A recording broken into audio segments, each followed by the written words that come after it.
无论是外出旅行还是出门工作，火车都是我们经常乘坐的交通工具。火车站也成为了一座城市的另一面形象，建筑大小、造型各异。那么，你知道中国最美的火车站在哪吗？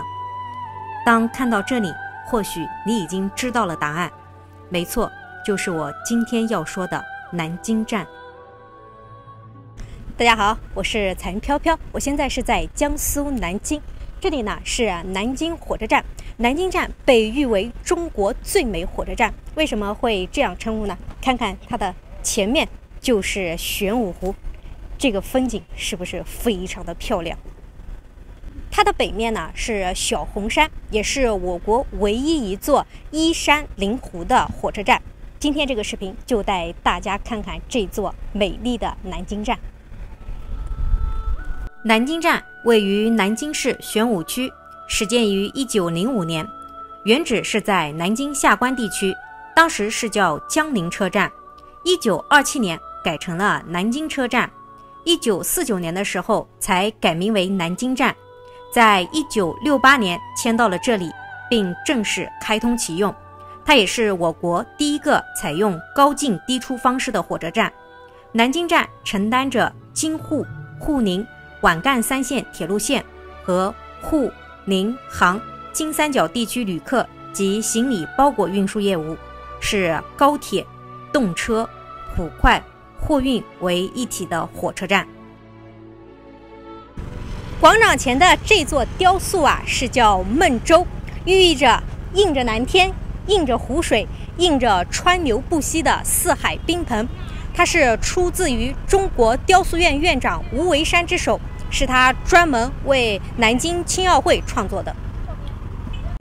看看这个湖景是不是非常的美，让来乘车或者是换乘的旅客到湖边边欣赏美景，边可以在这边小憩一下，让等车都不那么乏味了。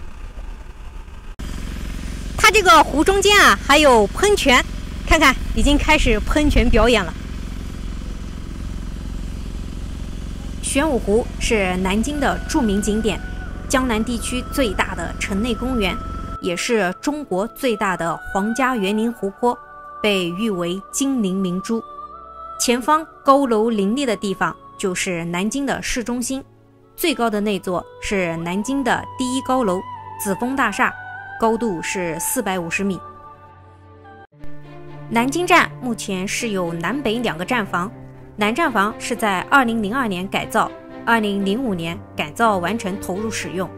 北站房是2010年开工建设，2014年竣工投入使用的。南站房共有5层，地下2层，地上3层。负2层是地铁站台层，负1层是火车出站口，地上1层为售票厅和候车室，地上2层和3层均为候车室。南京现在一共是有5个火车站，分别是南京站、南京南站、仙林站、中华门站和丽水站。南京站这座依山临水的火车站，与山林湖水相结合，因地制宜才是真正的巧夺天工。这张南京名片给每一位游客都留下了极为深刻的印象。